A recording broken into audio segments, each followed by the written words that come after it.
Steehnroller Steen. It is May the 29th. It's Sunday in the middle of the Memorial Day weekend. Hope everybody's having a good and safe holiday. Get ready because this is the Steehnroller play of the day.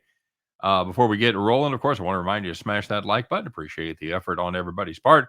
And of course, while you're smashing buttons, smash that subscribe button for the Winners and Wonders YouTube channel and the Max Wagers Network YouTube channel as well. Ring that bell, get notified each and every time we put up brand new content. Content like the show that I do every day with my buddies. 2 p.m., it's Chris King doing Just Parlays. 3 p.m., Monday through Friday Eastern Time. It is Scott Reichel and I bringing you back to the window. So make sure you check out those shows. We do them live in real time. Talk to you guys in the comment section and have a little bit of fun along the way while we lay out our favorite plays. So, of course, speaking of favorite plays, we want to know what your favorite plays are for today. Give you 5 units to play with, however you want to spend them. Put those plays in the comment section. You get them right, make a profit. We'll give you the shout out. You get enough of them right, and you could be the capper of the day. So without further ado, we'll take a look at yesterday's action. Spoiler alert, you know who isn't capper of the day? It's your boy. That's right. Kind of a brutal day. We had a 2-team parlay, nice payoff, plus 283. I got what I thought was the hard leg, and it was the hard leg based on the odds. Colorado plus money. That what ended up being game 2, by the way. When I capped it on Friday night, they had it as the early game. They bumped these pitchers back to game 2. Colorado took care of business after getting smoked in the first game. All we needed was San Diego to do their thing in the nightcap. Joe Musgrove, once again, quality start, 6 innings, 1 run. That's all you can ask out of Joe Musgrove. However, we could ask a little bit more out of the Padres offense because they did absolutely nothing. Kim left the bases loaded twice, once with 1 out, once with 2 outs, and never got the ball out of the infield. That hurt. Padres took a late 2-1 lead and ended up fucking around and blowing the save. Not only did they blow the save, but they lost the game. So, our motto, they're not going to cover the spread. Fuck them. Hope you lose the game. And they did. So that was a loser. Went 1-3 on the premium side. We did hit the Toronto Angels over, and everything else was a miss. Houston and the unders in the Cleveland-Detroit game and the Philadelphia Mets game. Speaking of unders, we had the Rangers Hurricanes, and once again, we had it half right as the Rangers were able to hold the Canes on the road to 2 goals. They have been awful on the road. That continued. However, the Rangers were not awful as they put up 5, and that one went over the total. So you know what? Put that shit in the rearview mirror. Let's get on with today's action. We're looking at the NBA game. Boston versus Miami, game 7 in the Sunshine State. What else could you ask for? Guys, we're going to take a look at the total here, 195.5. We're going to have to play the over, kids. I have to admit, this is one of the most confusing numbers I have seen in a hot minute. After 3 straight overs to open the series, the total continued to go up, as you might expect, 203 to 207.5. Then they had 2 unders in a row. The number was screwed down tight.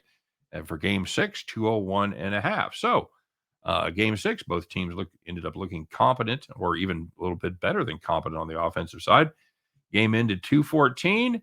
So what do you expect? That line that went off at 201.5 after going over the total by 12.5 points? Well, of course, it's dropped 6.5 points down to 195.5. Explain it to me like I'm 5, kids, because you know what? I can usually come up with a rational explanation. I see what you're doing there. I don't agree with it, but I get the process. I don't get the process here, guys. I don't get the drop. Everybody but Hero is healthy. Hero is questionable, but other than that, everybody looks like they're in good shape. Jimmy Butler looks like he has recovered from that knee/foot injury. And again, they were able to go 214 without Hero in the lineup in game 6 on the road. Like I said, Butler, if he's not completely healthy, he at least looked twice as good Friday night as he had in the 3 previous games. In fact, 47 points he had on Friday night were 20 more points than he had in games 2, 3, and 4 combined. So the Heat, they averaged 96.7 points per game at home. I don't know what you're saying. Well, you know what? I know why that total's so low, but here's the deal. That's kind of a case of making stats do whatever you want them to, and that's kind of a handicapper thing.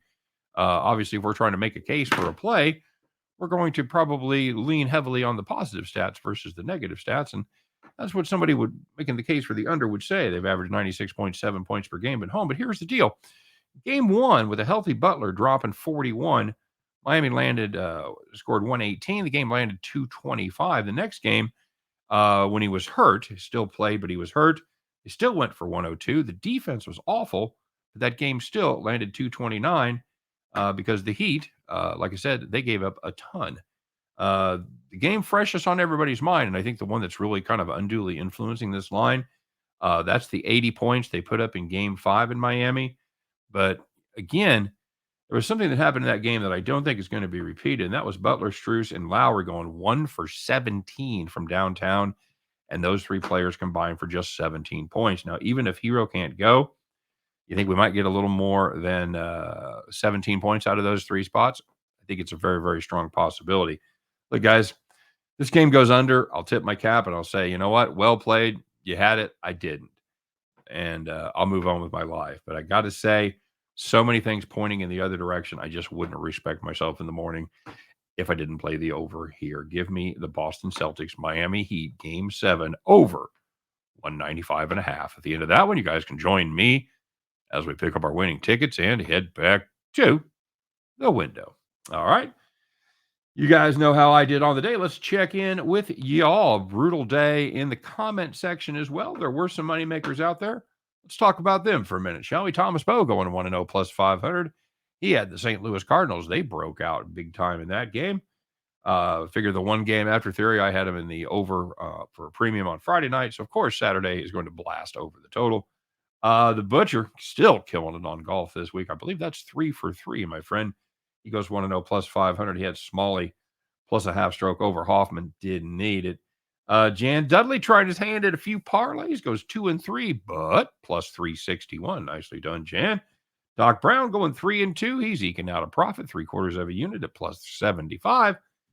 But your capper of the day, you know him, you love him. He's usually putting up pretty good parlays today. Went with a kind of a parlay price. Just played one game. That team, Real Madrid. Congratulations, Real Madrid, as they took care of business against Liverpool. And Max Garcia goes 1-0 plus 1,300 as Real Madrid played plus 260 on the money line. So 1-0 plus 1,300. Max Garcia, you, my friend, are the capper of the day. Well done to you. Well done to the rest of you guys that made some money out there. It was a tough day. A lot of minefields, a lot of mines in the minefield. So congratulations. You done good if you made money. For everybody else, you know what? That's what Sunday's for. Let's go out there and have a little fun. Make a little money. Enjoy the holiday. Hey, it's a long weekend, man. You don't even have to go to bed early tonight, all right? So you guys take care. Thanks for watching. As always, we'll see you next time. Don't forget to check back here on Monday, 2 p.m. with Chris and 3 p.m.